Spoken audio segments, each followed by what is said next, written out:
mais um Segunda à Terça, o programa do 00 sobre a Segunda Liga, que tem agora um novo líder isolado. Por isso mesmo, esta semana destacamos a Académica e a notável tendência dos estudantes para decidirem bem no final. Já se fala até em minutos académicos. Mas vamos muito além disso, mostramos golos de vários jogos, damos a palavra aos protagonistas, elegemos o craque da semana e recordamos mais um jogador histórico da Segunda Liga.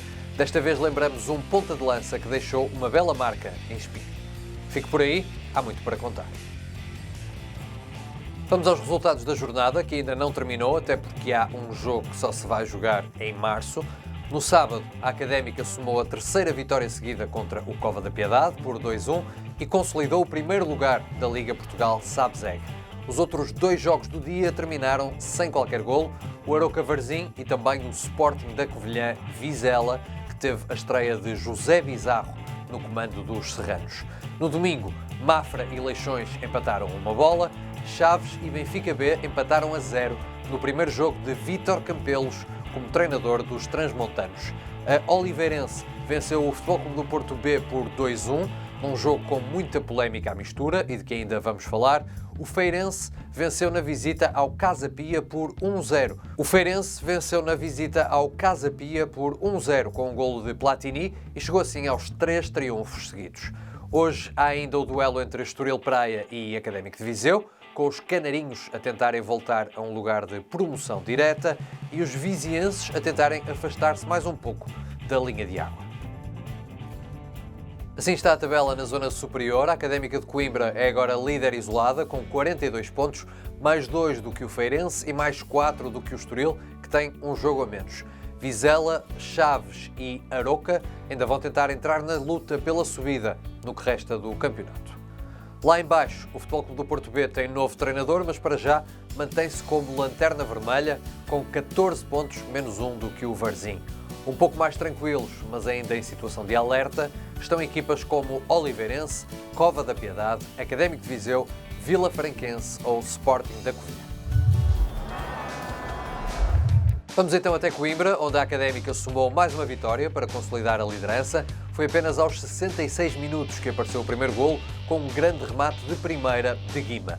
O Cova da Piedade ainda empatou, mas já aos 90 mais 2, a Académica teve direito a um penalti e Fabinho não tremeu. Mais um jogo decidido no final e a Académica vai em 5 jogos consecutivos em que golos nos últimos minutos tiveram influência direta no resultado. São os tais minutos académicos para os estudantes de Coimbra. E por falar em estudantes, após o jogo, o treinador Rui Borges foi questionado sobre o futuro doutor João Traquina e usou esse exemplo para lembrar a importância dos estudos para os jogadores de futebol. É um caminho difícil para ser um jogador top, não é o sonho de toda a gente, ou ser um jogador profissional. Depois de uma produtiva lição, viajamos até Mafra, onde a equipa da casa empatou frente ao Leixões de José Mota. Quem abriu o marcador foi Jefferson Encada, que ultrapassou o guarda-redes Carlos Henriques para depois finalizar. E já no segundo tempo, um grande golo do defesa Bruno Silva, que fez assim o seu primeiro golo ao serviço do Mafra. Os mafrenses já não ganham desde o início de novembro, mas no final do encontro, o treinador Filipe Cândido fez questão de lembrar as ausências recentes e até fez uma analogia com o líder da Primeira Liga.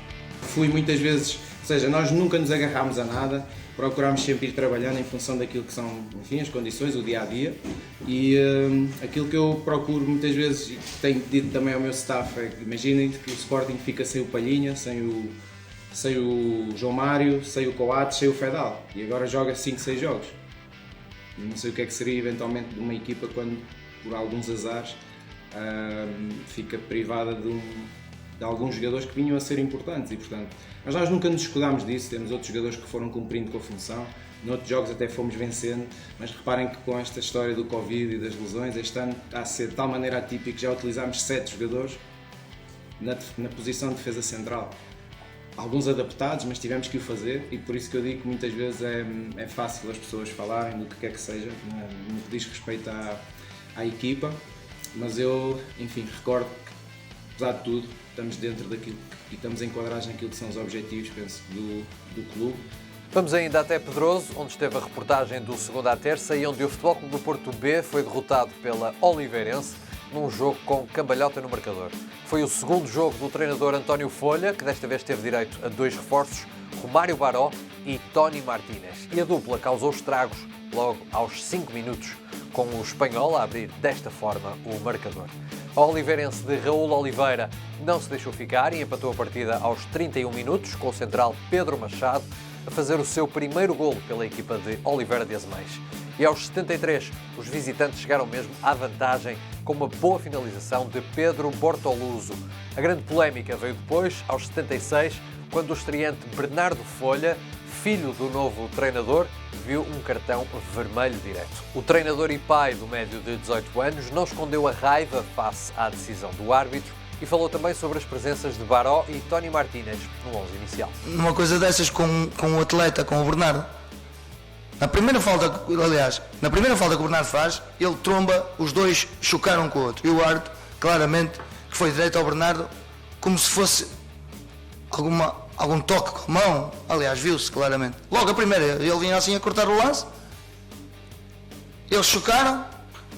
Pelo amor de Deus, há que ter bom senso. Há que ter bom senso. Ou há que ter bom senso, ou então há que ter aquilo que eu já disse atrás. Respeito pelos profissionais. Respeito máximo.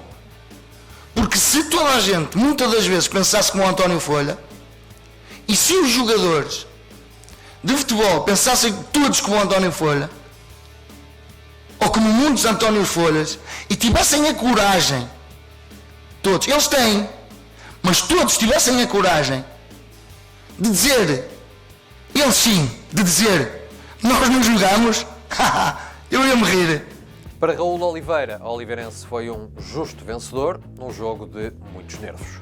É normal que, na posição em que estamos, na posição em que o Futebol Clube do Porto está também, é um jogo de nervos, um jogo de luta, precisávamos de pontos, mas acho que fomos uns justíssimos vencedores. A maioria das equipas que vieram jogar aqui, apesar de por vezes ganharem, levam grandes amassos, como se costuma dizer. Penso que o oliveirense não foi o caso, disputamos o jogo e tivemos até oportunidades para dilatar o resultado, penso eu.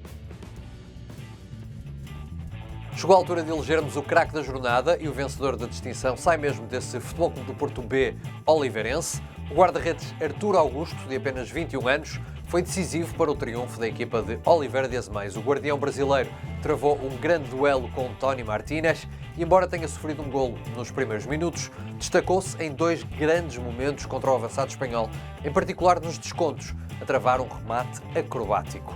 Foi apenas o 6º jogo do guardião na oliveirense e mesmo no futebol português.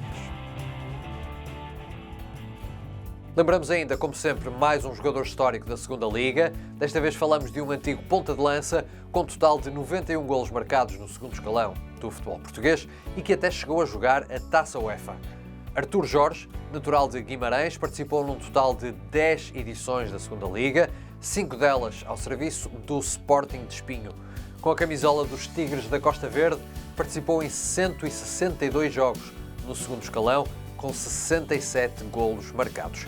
Na Segunda Liga representou também Benfica e Castelo Branco, Desportivo das Aves, Varzim, Moreirense e Vizela. Passou também pelo primeiro escalão, jogando pelo Espinho, mas também pelo Vitória Sport Clube, ao serviço do qual chegou a ir às competições europeias. Resta-nos olhar para a próxima jornada da Segunda Liga, a 21ª, que se joga entre sábado e terça-feira. No sábado há 2 jogos, o Chaves visita o Cova da Piedade e o Vizela recebe o Casa Pia. No dia seguinte, Leixões e Estoril Praia medem forças ao final da manhã e à tarde há Penafiel Porto B e Académico Viseu Aroca. Benfica B e Mafra defrontam-se na segunda-feira e nesse dia há também Varzim Covilhã e o jogo de cartaz da jornada Feirense Académica. A ronda fica fechada na terça-feira com o oliveirense Vila Franca. Chegamos à hora das despedidas, voltamos na próxima semana, como sempre. Até lá, todas as informações estão no sítio do costume, 00.pt.